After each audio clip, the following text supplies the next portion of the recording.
Soccer is back in Oxford, and the 2017 Ole Miss Rebels are building this year's foundation brick by brick. New faces do not change expectations, and Ole Miss expects to play fast, physical, and score goals. Lots of goals. And there's Kaiser, and Kaiser scores. Kaiser's got the hat trick. Here is another goal for the Rebels. Kept alive in the box, and there's a shot and a score. Left-footed shot and a score by Channing Foster. In only the third game of this young season, number 23 Michigan will make the trip to Oxford. The Rebels' foundation will be tested. Another brick to be laid in 2017.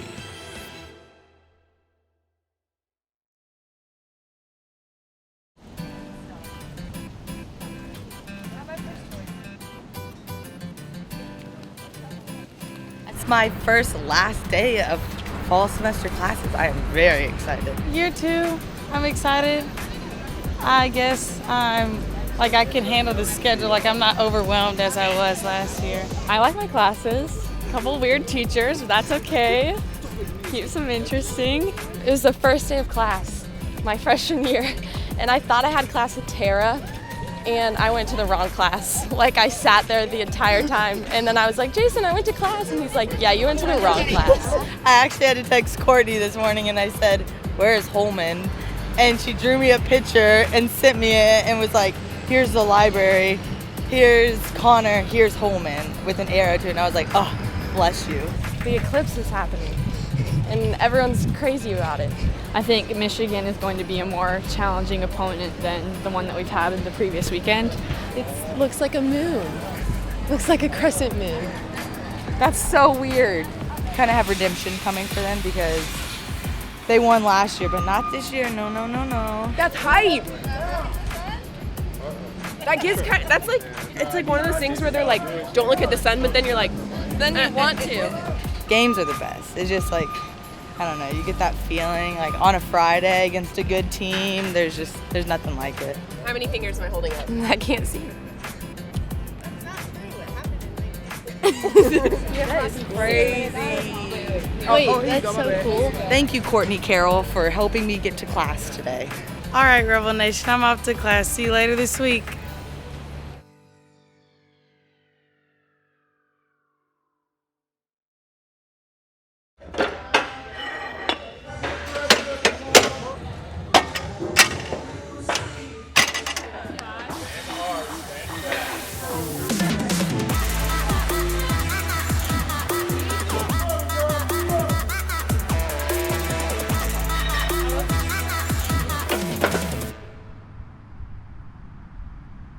Jumping that mini goal over there, Marnie. Just jump in front of it. So it's just 2 touch. We'll start with Claire. She's going to play it in. Yep, here we go. Left-footed touch. Play right back. Slide over. Ball's already on its way from Cart. Touch. Play back. Slide over again. Okay, so we'll go about 8 to 10 reps, and we'll switch it up. There you go. Good. Keep her inside the width of those cones. Put the ball where you want it. Left foot. Good. Get there.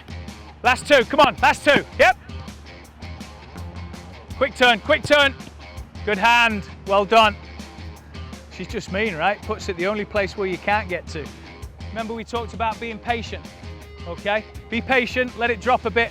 Now we can really go and be aggressive and attack it, okay? As opposed to coming here, now going back, and we're catching it there. Hey, be loud, but more composed with your voice, okay? Still a bit square too early, okay? Open up just a little bit more, then you're attacking it on that angle, okay? It's a good take though. Excellent. There you go. And I'm not talking about the handling, I'm talking about the footwork. Here we go, well done, come on. Hey Blue, listen up real quick. The other key to this is once you've got it, you've got to keep it. You must keep the ball because if we start to press and they intercept it, we're in big trouble, okay? Yes, Julie, go to goal. But that's the difference right there, right? We complete that pass, we are through on goal, all right? It's got to be 100% pass completion rate. Drop, CC, drop. Squeeze it, and again. Hey, Great decision to provide width, all right? Well done, that's good. You guys are gonna have to do that. Guys, well done. All right, listen, Tuesdays are gonna be hard typically, right? And actually usually harder than this. We gotta come with a little better mentality next Tuesday. We need to come with a little better mentality tomorrow. We will be ready for Friday. That team is not anything different than what we've seen many times. I talked to a coach today who played them. He said they're not gonna do anything that surprises you. What we showed you today is about as much as they can do to be different than what we're used to, okay? So we'll be ready. You guys will be mentally ready, but we gotta put in the time now, because not just for Friday, or not just for Sunday, but 3 Fridays from now, and 3 Sundays from now. Make sense? Everybody agree? Good, let's go in here. Team on 3, 1, 2, 3. Team. Fives.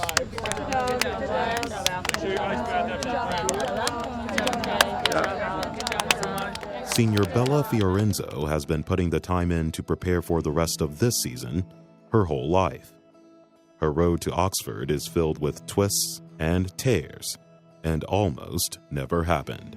I started playing through the YMCA, so it was kind of the typical like rec league. I think I was about 8 years old. Probably something my parents just put me in for to just stay busy and see if I picked it up. I think I was kind of the case where you knew early on like I was probably going to be playing for most of my life. It came pretty easy to me. I think I loved the competition and I would, run around with my red cheeks, and I was very competitive. It became a passion, and I did a few things here and there, but soccer really took off, and that's what I stuck with moving forward. I had an awesome freshman year with my high school team, and it was one of those years where it's kind of that team that you remember, like the chemistry we had and the friendships and just the flow of the game was so great, and we were dominating teams. So that went really well for me, and then that kind of led into my sophomore year. Coach Thompson and I saw her down at Disney. Never, we didn't know anything about her, never seen her, any of that kind of stuff. So we saw her down at Disney. At Disney's a big soccer showcase when she was a sophomore, and she was fantastic. And someone right away we put on our list, and we reached out to her coach, and Coach Thompson really started a communication thread with her as much as you can when they're sophomores and juniors, and then she got injured. And I can remember it pretty vividly because beginning of the game, not too far into it, and I think I had just started making a run into space, and my teammate had played it over the top, and as I was approaching the ball, I probably kind of planted with my right leg and then was basically sandwiched by 2 girls on both sides. And it was sort of that immediate pain, kind of screamed out loud a little bit and just went down. I had gone to the doctor. They said it was a bone bruise, which it probably was just from the impact. Started off at a physical therapist who was kind of thinking it was more of an MCL issue, so not ACL related. Was doing rehab for a couple weeks, and I would always go back, and just the flexion and extension wasn't getting better. It was like they could force it in that session, but then I would come back and it would be swollen and irritated, and got an MRI and figured out that I'd torn my ACL. Took the typical 6 months recovery. I was in okay spirits. I mean, it happens with this sport a lot, and I think it wasn't out of the ordinary, and it was something that I felt like I could conquer just based on, my play and the love that I had for the sport. And it wasn't, I think maybe it was August or so, I went to a practice and I kind of re-injured it, where I think it was some sort of 1v1 thing and just stepped wrong, went down. So we take another MRI, and in his opinion, it had been stretched, but wasn't grossly unstable, so it was one of those things where you can try to rehab it and go back and play and see what happens. I would rehab, about take 2 months or so, and then stuff started looking better physically. I wasn't in as much pain. This was about the start of junior year, and I would go back, and I think the first time I was just playing at a club practice, just turned, and it would be like an instantaneous kind of give out and a little bit of pain. And then the final time was about February at a club practice. I was doing a suicide sprint or something like that, and it gave out again, and I can still remember the frustration, just in tears, talking to my parents and being like, something obviously isn't right. This should not be happening if I'm like if my ACL is intact, if everything's good. So ended up getting a second opinion, took the very same MRI that I had gotten 6 months previously to him, and his reading of it was that at that point I had had a torn ACL. So obviously the frustrations kind of were pouring in and saying, you know, I just wasted 6 months. Like, I haven't been back on the field since middle of my sophomore year. Got another MRI, ended up figuring out that I had torn my lateral meniscus and then also gotten like cartilage damage on my femur. So with that comes like a basically year-long recovery. But we stayed with her. We stayed with her, and we knew she was a good player, and she was coming back, and Coach Thompson went to Michigan and watched her play in a high school game when she was just back, and we said, okay, you know, we'd like her on our team. You know, we offered a very small scholarship and see if it could happen. I think during all of it, I still had a pretty good attitude. I never viewed soccer as being something that I was going to let go just based on an injury. To me, it wasn't necessarily a career-ending injury. It was harder than most people had to go through, but I always viewed going and playing college soccer as my end goal. That end goal would become a reality for Fiorenzo through her hard work and attitude. After a freshman campaign that mostly involved getting her feet back underneath her, Bella doubled down on her opportunity at Ole Miss and began turning heads around Oxford. The summer of my freshman year, I think I just made a personal choice to really dedicate myself to the program and to getting better and improving. And I went home that summer and worked a ton on my fitness. It was just a lot of consistent effort, like went out there daily. That summer, total transformation. Comes back, just looks fantastic. Again, you could tell, put in all this work by herself. I think it was one of those things where I came into preseason that following year, and it was a little bit of a surprise to my coaches and teammates because they didn't necessarily see that coming. You know, it was a noticeable enough difference where I had made those strides. Now in her senior year, as the lone captain and linchpin of the Ole Miss midfield, not even head coach Matt Mott could have predicted the strides Fiorenzo would make as a Rebel. I mean, I wish I could say I did, but I didn't. I thought that, you know, I'm glad she's here. She's a great kid, great student, works hard, all those things you want, but to see her get to this level has been unbelievable. Bella, the person, is as good as there is on the team. Bella is the sweetest and loving and caring and compassionate person that I've ever known. She has like this air about her that's just so like confident and cool and collected, and it makes everything flow. She's a great captain. We have had some great leaders, but they've had to be in groups of 2 and 3 almost, right? Now we have Bella, and Bella is standalone, right? She's the first time I've ever done this, and she just clicks all the boxes. I mean, she does everything you want out of a captain. I mean, Bella is like the most perfect captain ever, and everyone loves her. You know, Bella is Matt's favorite probably, so she's just so awesome. I mean, she's one of the most positive people I know. She just like holds herself very well, and so, you know, she just has perfect attributes of what our team is. She just has been one of those people for me that I know that if I need to go have a tough conversation or if I need to just hang out and want to chill, that she's going to be that person that is there for me. I mean, everybody respects her. They respect her work rate. They respect her dedication. But she's just somebody that you gravitate to, that the players understand what they're getting from her. They understand that she's got their back. She's done a great job of building these relationships with the young guys. And again, if we had a Mount Rushmore, she is smack dab in the middle.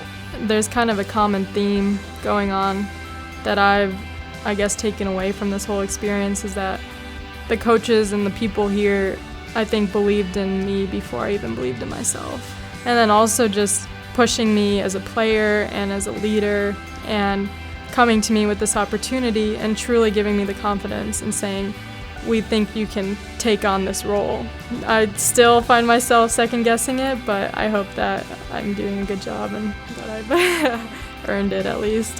She's just a special, special individual, and one I'm so glad she's an Ole Miss Rebel.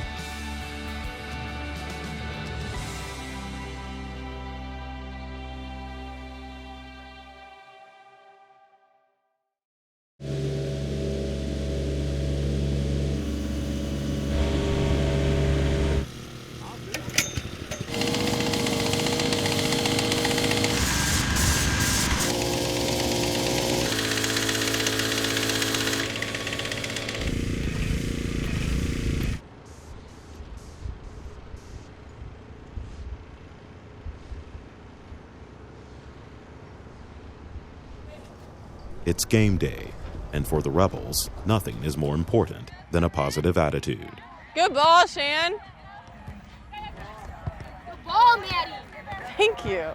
I really like your hair like that. It fits you.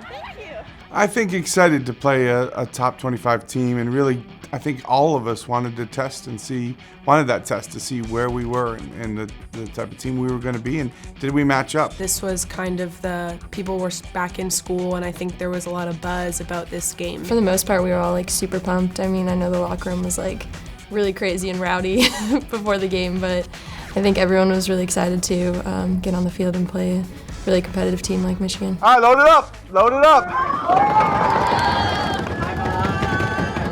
What time is it? Game time! What time is it? Game time! Who are we? Ole Miss! Who are we? Ole Miss! You gonna let Michigan come in here and knock you around? Sir, no, sir! You gonna outwork them tonight? Sir, yes, sir! You gonna take care of the details? Sir, yes, sir! I need a hype up. Alert! Hype! Hype! Alert! And it's time to build it brick by brick by brick by.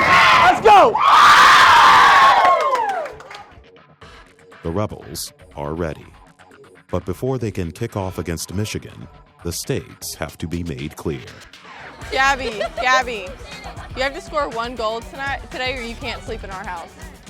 You will sleep in the garage. No, I'm being serious. I want you to get a goal so bad. Let's go! Let's go! Let's go! Take care of the details. Let's go, guys. Team on 3. 1, 2, 3. Team! We go, Red! Go, Red!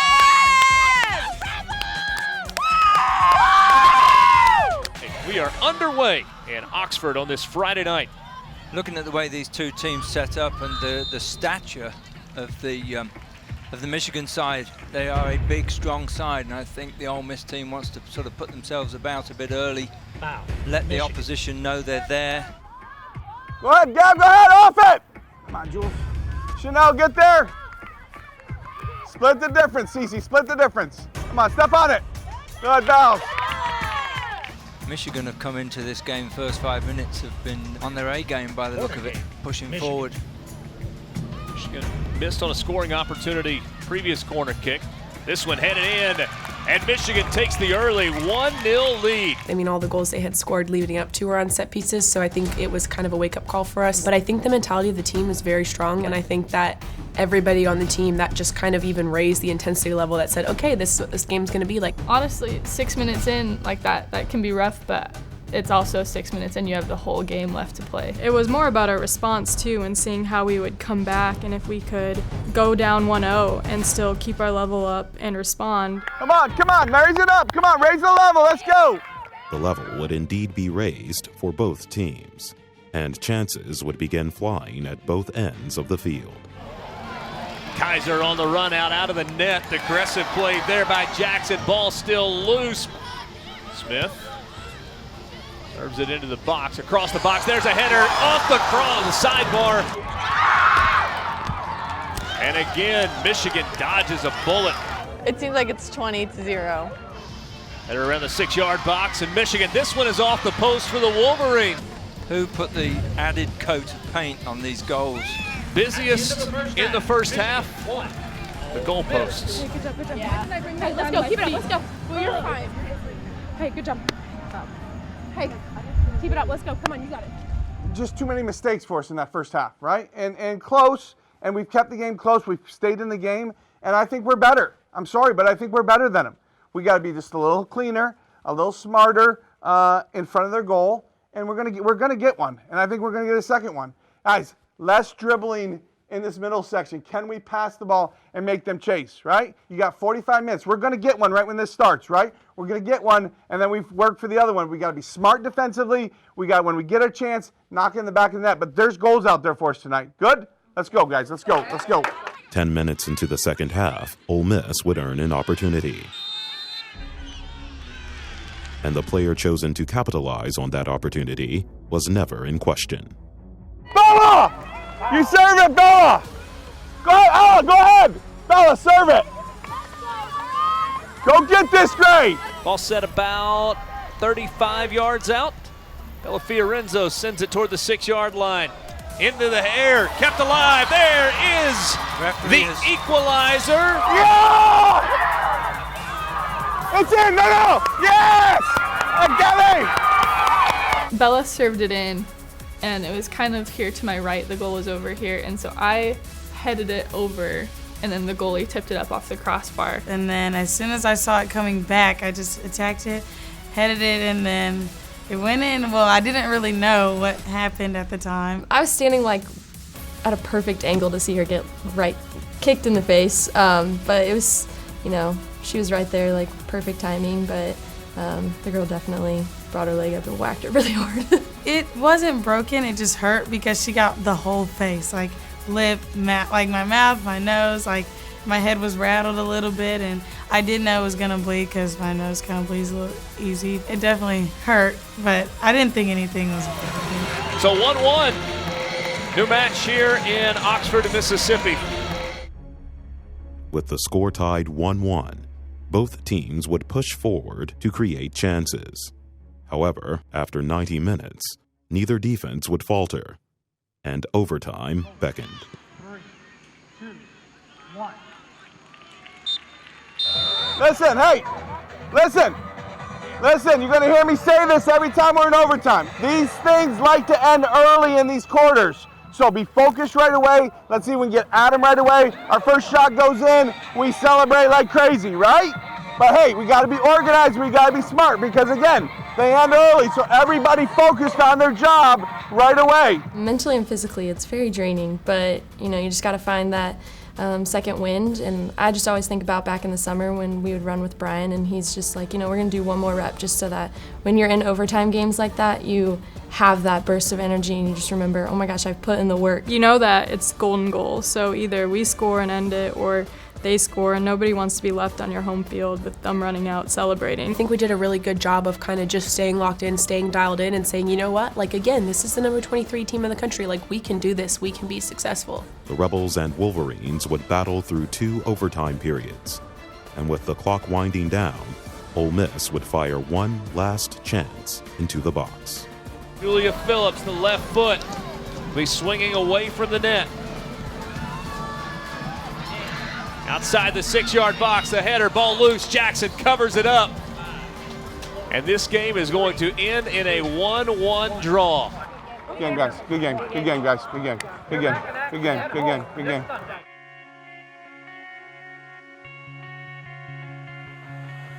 You should feel good about the effort we put in there. Certainly the second. I mean, the effort all night was good. The tactics we got sorted out in the second half there, right? But we got to be focused all the time. I mean, you know, it's not a great goal we gave up. And then we had to battle back, but I liked how we got back in it and certainly battled for the draw and had enough chances to win it, which is going to help us down the road. But we got to learn from this, right? I think that really shows us that we can compete with anybody in the country, Big Ten, Pac-12, SEC, regardless of what it is. We have the ability to compete at that highest level. Again, we showed we can play with the best in the country. I think it shows that we belong with the best in the country. And I think we showed on Friday night that we're a team that is going to be around all season long. We have all the tools that we need in order to be very successful. And it's so early in the season, like we know that it's only going to get better from here.